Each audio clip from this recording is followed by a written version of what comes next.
여러분들에게 시 한 편 소개하겠습니다. 여러분 아마 다 잘 아는 시입니다. 가을에는 기도하게 하소서. 낙엽들이 지는 때를 기다려 내게 주신 겸허한 모국어로 나를 채우소서. 가을에는 사랑하게 하소서. 오직 한 사람을 택하게 하소서. 가장 아름다운 열매를 위하여 이 비옥한 시간을 가꾸게 하소서. 가을에는 홀로 있게 하소서. 나의 영혼, 부비치는 바다와 백합의 골짜기를 지나 마른 나뭇가지 위에 다다른 까마귀같이. 여러분 아무런 게 느껴지시지가 않습니까? 예, 가을이 되면 꼭 한번 읽고 넘어가야 하는 시가 아닐까 싶습니다. 그래서 여러분께 한번 낭독해 드렸는데 어떻게 시를 들으시니 정서가 좀 풍부해지심을 느끼십니까? 아니면 더 메말라지시는 것 같습니까? 깊어지는 가을의 복잡하고 치열한 삶의 현장에서 잠시 벗어나 시어처럼 홀로 사랑하는 사람들을 한 명 한 명 생각하면서 시의 기도를 드릴 수 있는 순박한 영성을 가질 수만 있다면 얼마나 좋을까 생각해 봅니다.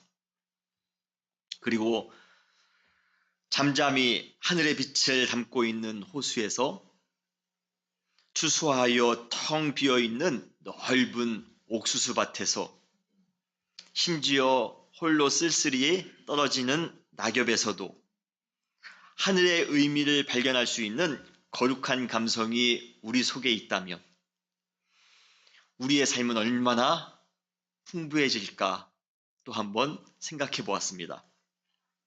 그래서 가을에는 우리 모두 시인이 되어야 합니다. 기도하는 시인, 생각하는 시인이 되어야 합니다. 그러한 의미에서 이번 가을 함께 하나님께서 우리에게 주신 시 한 편을 여러분과 같이 나누기를 원합니다. 오늘 읽을 시는 우리의 마음을 설레게 할 만큼 결코 낭만적이지는 않습니다. 거칠고 꽤 무게도 나아가는 내용이지만 우리에게 깊이 생각할 거리들을 많이 준다는 점에서 사색의 계절인 이 가을에 딱 맞는 시일 수 있다고 생각합니다. 그 시가 바로 오늘 읽은 시편 73편입니다. 저와 같이 더불어 시편의 여행을 함께 떠나실 준비가 되으셨나요? 예. 인생이 참 마음먹은 대로 사라지지 않아 고민일 때가 많습니다. 자녀 문제도 우리의 마음먹은 대로 참 되지 않습니다. 사업도, 건강도, 인간관계도, 학교 문제도, 미래에 관한 문제도 참 마음먹은 대로 되지 않아 시름이 깊어질 때가 참 많습니다. 이러한 인생을 살아가고 있는 우리에게 가장 매혹적인 단어가 있는데 그 단어가 바로 형통입니다. 형통이라는 단어는 듣기만 해도 참 마음이 설레입니다. 형통은 온갖 모든 일이 뜻하는 대로 잘 이루어져서 아무런 어려움 없이 인생을 순탄하게 보낼 때 이 형통이라는 단어를 사용합니다. 한 치 앞도 예측하기 힘든 변화무쌍한 시간들이 넘치는 인생들을 살아가면서 아무런 근심 없이 아무런 걱정 없이 그것도 마음먹은 대로 모든 것이 다 잘 풀리는 형통한 삶을 살아가는 것, 이것은 아마 모든 사람들이 가지고 있는 바람일 것입니다. 이 세상에 형통한 삶을 싫어할 사람이 어디 있겠습니까? 우리 모두는 형통을 꿈꾸며 형통이 이루어지기를 바라며 살아갑니다. 신앙인도 마찬가지입니다. 솔직히 우리가 신앙인으로서 살아가는 이유도 내심 형통한 인생을 기대하기 때문인 경우가 많습니다. 축복받기 위해서입니다. 자녀 잘 되고, 사업 잘 되고, 남편 잘 되고, 그래서 형통한 삶을 살기 위해 많은 사람들이 신앙을 갖습니다. 그래서 성도님들이 제일 좋아하는 찬양이 바로 새찬송가 384장 1절이라고 합니다. 무슨 일을 만나든지 어떻게 해요? 그냥 만사형통해. 만사형통해야 됩니다. 만사형통. 저는 그걸 한번 비디오로 찍어서 여러분들 모습을 보여드리고 싶어요. 예, 우리가 같이 십자가를 집시다. 같이 헌신합시다. 할 때의 내용과 다릅니다. 얼마나 만사형통하겠네. 얼마나 간절하게 그 찬송을 부르는지 모릅니다. 우리는 신앙인으로서 하나님을 향한 진정한 신앙, 또 말씀에 대한 그러한 정직한 삶, 이웃을 위한 진정한 사랑의 대가로 주어지게 된다고 믿는 아름다운 형통을 꿈꾸며 살아갑니다. 신앙 안에서 경건하게 살아갈 때, 바르게 살아갈 때 형통이 주어질 것이라, 하나님께서 우리에게 형통이라는 귀한 선물을 주실 것이라 우리는 바라며 살아갑니다. 그러나 현실 속에서 일어나는 전혀 이해되지 않는 굴절된 형통들, 그러한 형통들 때문에 우리는 곤고해지곤 합니다. 신앙인들의 마음을 실족하게 만드는 이 형통이 바로 무슨 형통입니까? 바로 악인의 형통입니다. 의인의 형통은 당연하죠. 우리는 그것을 기대하며 살아갑니다. 그런데 정말 이해가 안 되는 형통이 있습니다. 바로 악인의 형통입니다. 하나님 앞에서 진실한 신앙인의 삶을 살기 위해 최선으로 매진해 보았건만 정작 우리가 기대하는 형통의 몫이 우리가 아닌 다른 사람, 그것도 우리의 신앙과 저 반대되는 지점에 있는 악인들의 차지가 되어질 때 우리는 크게 실망합니다. 크게 실망합니다. 그들은 하나님을 알지 못하는데요. 그들은 교회에 다니지도 않는데요. 심지어 그들은 사람들을 무시하고 거짓과 속임수로 살아가는데요. 아니, 나 자신도 그 사람 때문에 얼마나 큰 피해를 받는지 모릅니다. 그런데도 불구하고 겉으로 보기에 그들에게 전혀 어려움이 없어 보입니다. 우리가 사는 것보다 훨씬 더 잘 삽니다. 우리가 먹는 것보다 훨씬 더 잘 먹고 더 잘 입고 살아갑니다. 좋은 차 타고 다니고 좋은 곳에 놀러 다닙니다. 어떤 때는 세상 사람들로부터 더 많은 대접을 그들이 받습니다. 우리처럼 돈 때문에 쪼들리지도 않고 건강 때문에 아파하지도 않고 살아갑니다. 아니, 어떻게 이런 일이 있을 수 있단 말입니까? 나는 열심히 주님을 믿으며 살아도, 나는 열심히 신앙생활하며, 나는 열심히 진리 가운데, 나는 열심히 하나님의 말씀 가운데 거하며 살아가는데 나는 왜 이렇게 힘들고 왜 이렇게 어려운 것 같은데 저 사람은 왜 형통할까? 왜 아무런 문제가 없을까? 우리는 하나님 앞에 정직하게 살면 형통할 줄 알았는데요. 거짓으로 인생이 도배된 악인이 오히려 우리가 그토록 세상에서 누려보고 싶어하는 형통을 누리고 있으니 어찌 우라통이 터지지 않을 수 있겠습니까? 사역하다 보면 제일 많이 듣는 질문이 바로 이 질문입니다. 악인의 형통을 우리가 어떻게 이해해야 되는가 하는 것입니다. 어떻게 거짓으로 점철된 사람이, 어떻게 마음의 미움을 품고 사는 사람이, 어떻게 수많은 사람들에게 손해를 주며 살아가는 사람이 잘 될 수 있냐는 것입니다. 우리는 시편 73편에서 악인의 형통과 자신의 신앙 사이에서 몸부림치고 있는 한 시인을 만날 수가 있습니다. 그도 우리처럼 계속해서 질문합니다. 과연 악인의 형통은 가능한가? 그렇다면 우리가 지금 행하고 있는 신앙은 헛된 것인가? 하나님은 악인의 형통함을 왜 가만히 보고만 계시는가? 언제까지 인내하며 기다려야지만이 신앙인들이 형통할 수 있단 말인가? 아마 이러한 질문은 이 시인뿐만 아니라 현대를 살아가고 있는 우리 신앙인들의 질문이기도 합니다. 그리고 여러분도 여러 번 이러한 질문을 해보지 않으셨습니까? 그렇다면 시인은 어떻게 이러한 딜레마, 의인의 그러한 신앙과 악인의 형통 사이에서의 이 딜레마를 극복해 나아갈 수 있었는가? 우리는 말씀을 통해서 찾아볼 필요가 있습니다. 우리는 시편 73편을 통해 악인의 형통을 신앙으로 극복해 나가는 그 시인의 과정을 우리는 보게 될 것입니다. 그냥 이것이 되어지지 않습니다. 과정이 필요합니다. 신앙의 그러한 과정이 필요합니다. 이러한 과정을 우리가 알 때, 나는 지금 어느 과정에 있는가? 그러면 내가 이 과정을 극복하기 위하여 내가 어떠한 신앙을 가지고 하나님 앞에 나아가야 될 것인가? 우리는 오늘 말씀을 통하여 깨닫게 될 것이라 믿습니다. 첫 번째 단계, 악인의 형통을 본 시인의 첫 번째 반응은 바로 회의입니다. 우리가 회의를 품다, 그런 단어 아시죠? 의심을 품다라는 것입니다. 의심이 생기더라는 것입니다. 사람은 누구나 마음에 진실을 가지고 살아갑니다.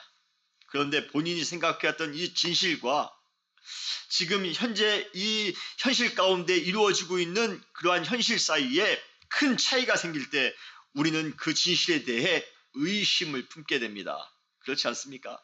우리 마음에 진실로 생각하고 있는데 그 진실이 이 현실에서는 전혀 작동하지 않습니다. 그러면 의심이 생깁니다.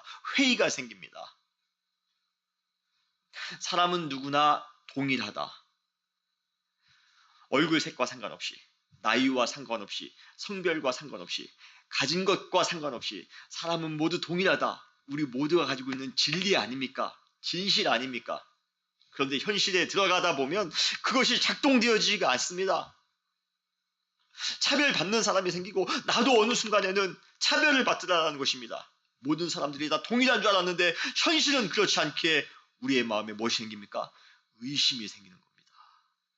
우리 학생들이 악착같이 붙잡고 있는 그 진리가 무엇입니까? 행복은 성적순이 아니다. 근데 참 희한해요. 참 희한합니다. 성적이 떨어지면 행복하지가 않습니다. 현실은 그렇지 않다는 것입니다. 그때 우리는 진실에 대해서 의심하게 됩니다. 회의를 갖게 됩니다. 오늘 시편에 나오는 73편의 시인이 가지고 있었던 하나님을 향한 하나님에 대한 진실이 있었습니다. 그것은 바로 하나님은 마음이 정직한 자에게 선을 행하시는 분이라는 것입니다. 그는 그것을 믿고 살았습니다. 그것이 진리임을 그는 확신하며 살았습니다. 오늘 본문 1절에 보면 시편 73편 1절에 하나님이 참으로 이스라엘 중 마음이 정직한 자에게 선을 행하시나. 그러한 진리를 품고 살았습니다. 그래서 그는 하나님께서 행하실 선을 기대하며 나름대로 마음의 정결을 위해 노력하며 살았습니다. 교회에도 열심히 참석했고요. 성경 공부도 열심히 참석했습니다. 기도에도 열심히 나갔습니다. 심지어 새벽 예배까지 했습니다. 경건의 생활에 충실했습니다. 그러나 현실에서 드러나는 결과가 전혀 뜻밖입니다. 의인이 형통할 줄 알았는데, 의인에게 선이 머물 줄 알았는데 악인이 형통하더라는 것입니다. 권선징악, 여러분 다 아는 한자 성어죠? 선을 행하는 사람에게는 복이 따르지만 악을 행하는 사람에게는 징벌이 따른다. 이것이 권선징악입니다. 아주 고전적인 인생의 진리입니다. 그런데 현실에서는 그러한 진리가 통하지 않더라는 것입니다. 그러한 고전의 대표적인 그 소설이 바로 흥부전이죠. 착한 흥부는 착한 일을 많이 해서 크게 복을 받습니다. 나쁜 놀부는 나쁜 짓을 많이 해서 벌을 받습니다. 그런데 현실에서는 그게 안 통하더라는 것입니다. 그것은 그냥 고대 소설에서만 나오는 이야기일 뿐, 현실에서는 놀부가 잔꾀를 너무 잘 부려 오히려 잘 살더라는 것이에요. 그리고 흥부는 너무 착해 가난을 대물림하며 살더라는 것입니다. 이러한 현실을 바라보면서 얼마나 마음이 답답한지 모릅니다. 지금 시편 73편의 시인도 그러한 악인의 형통함을 목도하고 있는 중입니다. 그들을 보니까요, 어떠한 고난도 없고 재앙도 없더라는 것입니다. 오늘 본문 5절에 보면 사람들이 당하는 고난이 그들에게는 없고 사람들이 당하는 재앙도 그들에게는 없나니, 그리고 그들은 엄청난 부를 축적하기도 한답니다. 7절에 보면 살찜으로 그들의 눈이 솟아나며 그들의 소득은 마음의 소원보다 많으며, 그뿐 아니라 그들은 다른 사람들을 압제하며 능욕하기도 합니다. 8절에 보면 그들은 능욕하며 악하게 말하며 높은 데서 거만하게 말하며, 가장 심각한 것은 이 악인의 교만은 하늘까지 높아져 지극히 높으신 하나님의 지식까지도 무시한다는 것이에요.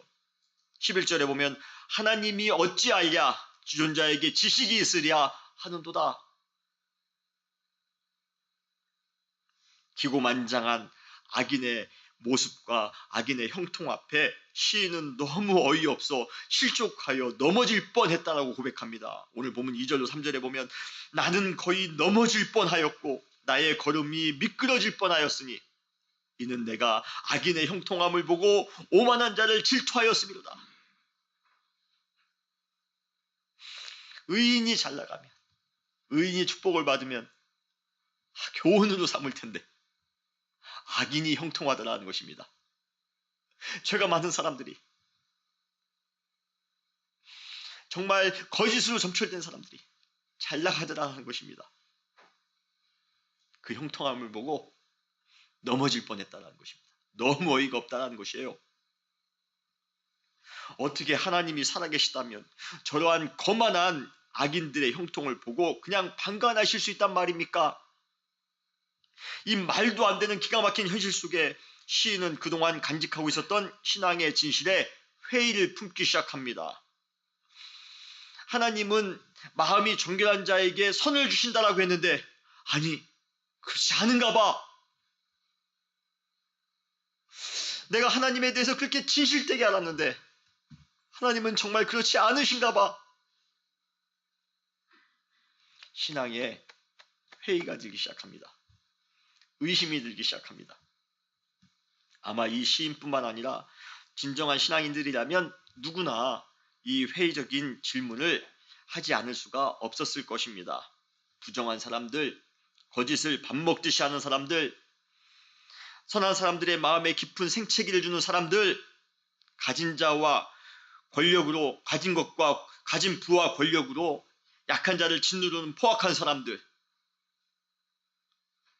그러나 그들에게는 아무런 일도 생기지 않고 잘 먹고 잘 사는 모습을 보면서 우리도 모르는 사이에 인생이 무엇이고 신앙이 무엇인가 의심을 갖게 됩니다. 의심을 갖게 됩니다. 이것이 바로 첫 번째 단계입니다. 두 번째 단계는 이러한 회의적인 마음이 그동안의 신앙을 부정하는 denial, 부정하는 극단적인 마음으로 발전할 수도 있다는 것입니다. 하나님의 선을 바라며 그토록 열정을 다해 신앙생활을 다 해왔건만 눈에 보이는 형통의 결과가 악인에게로 돌아간 것을 알게 된 순간 시인의 영혼은 치명적인 상처를 받게 됩니다. 정말 화가 나죠? 여러분, 화가 나면 무슨 소리든 못합니까? 우리들 그렇게 살면서 화가 나면 우리 당장 헤어져. 아니면 너 마음대로 해. 화나면 그런 말 막 하지 않습니까? 가끔 자녀가 속썩일 때 뭐 공부 안 하고 그러면 야, 너 다 때려쳐. 다 그만둬. 화가 나면 무슨 말이든 다 하게 돼 있습니다. 우리는 깨어지기 쉬운 연약한 존재이기에 말도 안 되는 상황을 겪게 되면요, 그렇게 인간적인 억지를 부리곤 합니다.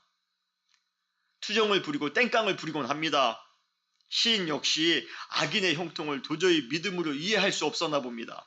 지금까지 간직해왔던 신앙에 대해 점점 회의를 가졌던 시인은 급기야 어느 순간이 되자 자신의 신앙을 부정하는 그러한 고백까지 하게 됩니다. 오늘 보면 13절에 내가 내 마음을 정하게 하며 내 손을 씻어 무죄하다 한 것이 실로 헛되도다. 내가 지금까지 교회 열심히 나간 것, 내가 지금까지 열심히 기도한 것, 내가 열심히 하나님을 믿은 것 다 헛되도다. 헛되도다. 마음의 정결을 위해 그동안 행해왔던 모든 신앙적인 열심들이 헛되다라는 그러한 시인의 마음 속의 그 고백을 통해 그가 지금 가지고 있는 상심의 깊이가 얼마큼 큰지를 우리는 가히 측량할 수 있을 듯합니다. 과거 선지자 예레미야도 그러한 고백을 한 적이 있습니다. 열심히 밖에 나가 하나님이 주신 말씀을 전했는데 그러면 큰 축복을 받게 될 것이라, 큰 선한 일이 많게 될 것이라, 형통케 될 것이라 믿었는데 웬걸요? 자신이 받아들이기 힘든 더 어려운 일만 생기더라는 것입니다. 예레미야서 20장 7절에 보면 여호와여 주께서 나를 권유하심으로 내가 그 권유를 받았사오며 주께서 나보다 강하사 이기셨으므로 내가 조롱거리가 되니 사람마다 종일토록 나를 조롱하나이다. 하나님이 나에게 주신 말씀, 그 말씀 가지고 내가 열심히 나아가 복음을 선포했는데 사람들이 나를 조롱하더라는 것입니다. 그래서 그가 했던 결정이 무엇입니까? 극단적인 결정입니다. 예레미야서 20장 9절에 내가 다시는 여호와를 선포하지 아니하며 그의 이름으로 말하지도 아니하리라. 하나님 실망입니다. 나 이제는 하나님의 뜻대로 살지 않겠습니다. 천하의 예레미야도 그러한 고백을 했습니다. 여러분, 이렇듯 신앙인들은 악인의 형통을 보면서 심각한 신앙의 갈등을 하게 됩니다. 여러분, 우리도 마찬가지입니다. 악인이 잘 되는 것을 보면, 하나님을 믿지 않는 사람들이 더 잘 나가는 것을 보면 신앙의 회의를 넘어 신앙을 부정하고픈 마음이 들 때도 우리 마음에 있을 수가 있습니다. 그러나 그래도 끝까지 신앙의 끈을 놓지 마시기를 주님의 이름으로 축원합니다. 왜입니까? 우리는 바로 그 다음 단계로 넘어가야 되기 때문입니다. 그 다음 단계가 무엇입니까? 바로 반전입니다. 반전이 찾아옵니다. 악인의 형통으로 인해 신앙을 부정하는 것으로 끝났다면 기독교의 생명력은 그리 오래 가지 못하고 쉽게 끝났을 것입니다. 세상에는 그러한 일들이 참 많이 일어나거든요. 그때마다 실망하고 그때마다 신앙을 부정했다면 기독교의 생명력은 그리 길지 않았을 것이에요.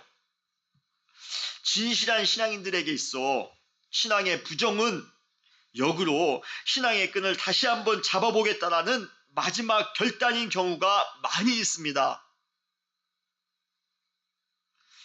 부정을 위한 부정이 아니라 끝까지 믿음을 잡아보기 위한 거룩한 투정인 경우가 많이 있다는 것입니다. 여러분 믿으십니까?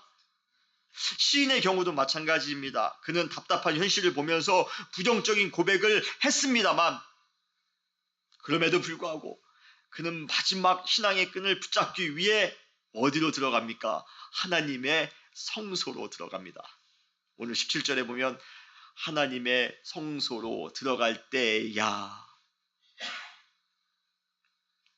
비록 잠시 신앙에 의심이 생기고 지금까지의 신앙에 대해 부정하고 싶은 마음이 있었지만 그래도 그는 이 문제를 해결하기 위해 결사적으로 찾은 장소가 있습니다. 바로 하나님의 성소입니다. 여러분, 우리 역시 인생을 살아가면서 정말 이해하지 못할 상황을 만났을 때 여러분 조상 탓하지 마시고 상황 탓하지 마시고 운명 탓하지 마시고 사람 만나 상의할 것도 없습니다. 여러분, 하나님의 성소에 조용히 나아가시는 여러분 되시기를 주님의 이름으로 축원합니다. 그때 반전이 이루어집니다.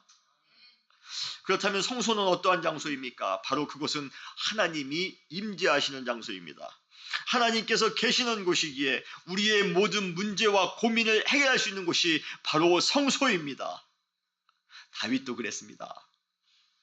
다윗도 처음에는 의롭게 살면 다 형통케 될 줄 알았습니다.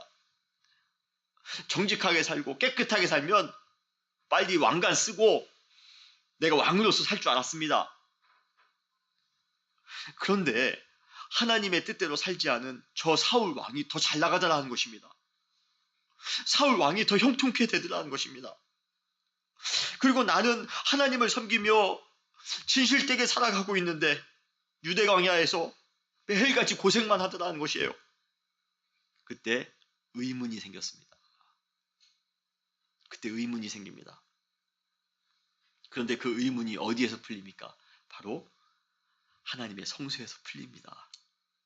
제가 제일 좋아하는 시편 63편입니다. 다윗이 지은 시인데요. 시편 63편 1절로 2절에 보면 이러한 구절이 나옵니다. 여기 나오는 내가는 바로 다윗이죠. 내가 간절히 주를 찾되 물이 없어 마르고 황폐한 땅에서 내 영혼이 주를 갈망하며 내 육체가 주를 앙모하나이다. 내가 주의 권능과 영광을 보기 위하여 이와 같이 성소에서 주를 바라보았나이다. 힘들고 어려웠지만 유대 광야에서 그 동굴에서 추격을 피해 두려움 가운데 떨고 있었지만 그래도 그는 성소를 향하여 하나님을 바라봤던 것입니다. 매일같이 성소에 나아가 하나님을 찾았던 것입니다. 바로 시인도 신앙의 회의가 생기고 부정하는 마음이 생기려 할 때 악착같이 하나님의 성소로 나아갔던 것이에요. 여러분 마음 가운데 신앙의 회의가 있습니까? 여러분 마음 가운데 신앙을 부정하고픈 마음이 계십니까? 그때 더 악착같이 하나님의 전에 나오시는 여러분 되시기를 주님의 이름으로 축원합니다. 더 열심히 기도하세요. 더 열심히 말씀 가운데 살려고 노력하세요. 저는 우리 은혜교회가 그러한 저력이 있는 교회가 됐으면 좋겠습니다. 조그마한 어려움에도 흔들리는 교회가 아니다. 다른 사람들이 잘 되는 것 때문에 우리가 질투하는 교회가 아니다. 그래도 주님 앞에 믿음으로 나아가는, 그래도 주님 앞에 주님의 성소에 나아갈 수 있는 그러한 참된 신앙인이 되시기를 주님의 이름으로 축원합니다. 그리고 급기야 그 성소에서 이 시인은 하나님을 경험합니다. 그런데 그러면서 그가 그때 환상을 봅니다. 그 성소에서 환상을 봅니다.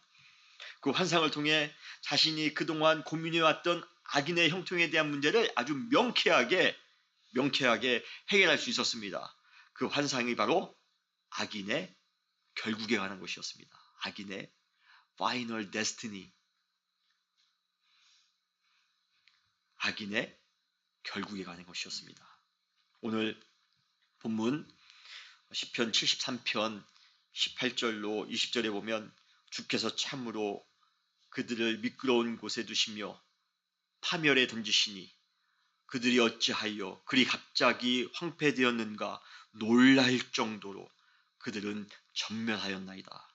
주여, 사람이 깬 후에 꿈을 무시함 같이 주께서 깨신 후에는 그들의 형상을 멸시하시리이다. 악인의 형통이 인간의 눈에 볼 때만 화려하게 보일 뿐이지 인간의 모든 것을 심판하시는 하나님의 공의 앞에 그들의 형통은 한낱 깨어나면 무시해버리는 꿈과 다를 것이 없습니다. 여러분 믿으십니까? 그러니 왜 꿈같이 사라질 것을 가지고 우리가 비교하면서 왜 우리는 그들이 형통하냐, 왜 우리는 형통하지 못하냐 따질 필요가 뭐가 있겠습니까? 우리는 그들이 가지고 있지 못한, 그리고 그들의 것과 비교할 수 없는 영원한 기쁨, 영원한 생명, 하나님의 영광을 가지고 있는데 여러분 우리가 왜 그들의 형통, 그 세상적인 형통을 가지고 우리가 왜 힘들어하며 고민할 필요가 뭐가 있겠습니까? 사도 바울이 로마서 8장 18절에 이렇게 우리에게 말씀하고 있습니다. 생각컨대 현재의 고난은 장차 우리에게 나타날 영광과 비교할 수 없다. 이러한 하나님의 영광이 우리에게 있음을 여러분 믿으시길 바랍니다. 악인들은 흉내낼 수도 없고 가질 수도 없습니다만 우리는 그것을 갖고 있습니다. 여러분, 그러기에 영원한 형통을 약속받은 진정한 신앙인들에게 잠깐 누릴 뿐인 악인의 형통이 매혹적으로 보여서야 되겠습니까? 우리가 그들의 그 조그마한 형통에 우리의 마음이 흔들려서야 되겠습니까? 우리는 이 세상이 줄 수 없는 평강을 우리 마음 가운데 품고 있는데요. 주님이 우리에게 주신 그러한 그 큰 은혜를 우리 마음 가운데 두고 있는데요. 여러분, 우리가 그들보다 더 영적으로 형통한 줄 믿으시길 주님의 이름으로 축원합니다. 드디어 완전한 반전을 체험한 시인은 하나님 앞에 자신의 어리석음을 고백하며 사죄합니다. 이것이 마지막 단계입니다. 그래서 신앙인은 겸손히 하나님께 사죄하는 그러한 삶을 살아가는 것입니다. 항상 보이는 것으로 인생을 판단하다가 심지어 하나님을 부정했던 자신의 우매함과 무지함이 깨달음이 없는 짐승과 전혀 다를 바 없다는 사실을 시인은 알게 됩니다. 오늘 보면 22절에 내가 이같이 우매무지함으로 주 앞에 짐승이오나, 짐승과 같다는 것이죠. 그러나 그러한 부족한 인간적인 부족에도 불구하고 하나님의 영광으로 포근히 영접하시고 하나님의 교훈으로 바르게 인도하시는 주님을 향해 시인은 다시 한번 진정한 신앙의 고백을 회복하게 됩니다. 그 내용이 오늘 보면 23절로 25절에 나옵니다. 내가 항상 주와 함께하니 주께서 내 오른손을 붙드셨나이다. 주의 교훈으로 나를 인도하시고 후에는 영광으로 나를 영접하시리니 하늘에서는 주 외에 누가 내게 있으리요? 땅에서는 주밖에 나의 사모할 자가 없나이다. 여러분, 이러한 신앙의 고백이 여러분들에게 있으시기를 주님의 이름으로 축원합니다. 하나님을 떠난 악인의 형통을 부러워하지 마시기 바랍니다. 언젠가 그들의 형통은 꿈과 같이, 일장춘몽의 꿈과 같이 여러분 사라지게 될 것입니다. 안개와 같이 사라지게 될 것입니다. 오히려 신앙인들에게는 이러한 확신이 있어야 됩니다. 바로 28절입니다. 하나님께 가까이 함이 내게 복이라. 돈이 없어도 좋습니다. 좋은 집 없어도 좋습니다. 권력 없어도 좋습니다. 매일같이 산의 진미를 먹지 않아도 좋습니다. 괜찮습니다. 나의 형통은 그러한 것이 아니라 나의 형통은 하나님과 가까이 하는 것입니다. 여러분, 그러한 하나님과 가까이 함으로 누릴 수 있는 진정한 복을 누리시는 여러분 되시기를 바랍니다. 그래서 우리가 찬송가 435장 3절에 이렇게 찬양합니다. 어두운 골짝 지나가며 험한 바다 건너서 천국문에 이르도록 나와 동행하소서. 어두운 골짝 지나가도 괜찮습니다. 험한 바다 건너가도 괜찮습니다. 세상 사람들이 누리는 그러한 세상적인 것 누리지 못해도 괜찮습니다. 그러나 나에게 한 가지 딱 필요한 것이 있습니다. 나와 동행하소서. 나와 동행하소서. 주께로 가까이 주께로 가오니 나의 갈 길 나가도록 나와 동행하소서. 하나님께 가까이 함이 내게 복이기 때문입니다. 내게 형통이기 때문입니다. 여러분, 이러한 영적인 형통을 매일같이 맛보며 살아가시는 여러분 되시기를 주님의 이름으로 축원합니다. 이러한 고백이 살아있을 때 우리는 진정한 신앙인이 될 수 있습니다. 하나님 앞과 세상 앞에 진정한 형통한 자의 반열에 설 수가 있게 될 것입니다. 여러분, 악인들의 형통 부러워하지 마시고 주님만 바라보며 주님께 더욱더 가까이 나아갈 때 이 세상이 줄 수 없는 하나님의 형통, 하나님 나라의 형통, 그 기쁨과 평강, 하나님의 영광, 여러분의 영혼 가운데 가득 채워질 줄 믿습니다. 다시 기도하시겠습니다.